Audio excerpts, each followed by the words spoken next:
In this video, I'm going to teach you how to customize your GoHighLevel dashboard. So in order to do this, you have two options. You need to head over first to their website, which is GoHighLevel.com, and then from in there, you can either log in if you already have an account, or sign up by clicking onto this 14-day free trial option right here if you're actually interested to get a taste of their services. So since I already have an account, let me head over and log in. From in there, you should be able to see in here your Launchpad.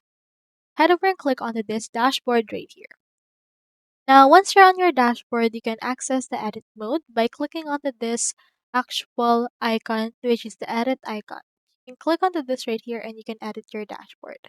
Now, do take note that in order to edit your dashboard, you can get unlimited dashboard widgets and more, and you can customize it if you have the truly unlimited, which is $497 per month option. So you can also do this if you have this particular plan.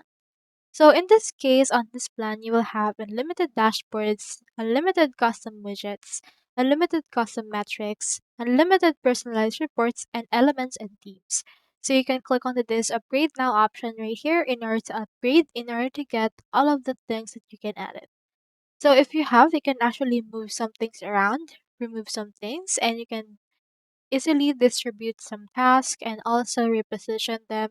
Just drag and drop them. You can add new widgets. You can see in here all of the analytics, dashboards, profiles, and all of these widgets right here. And once you're done, you can just save it right there in order to get the new dashboard that you would want for your actual GoHighLevel account into this part. Now, do take note that you can also customize the actual date that you have right here if you want to as well. So that's how you customize your GoHighLevel dashboard. Hope we helped.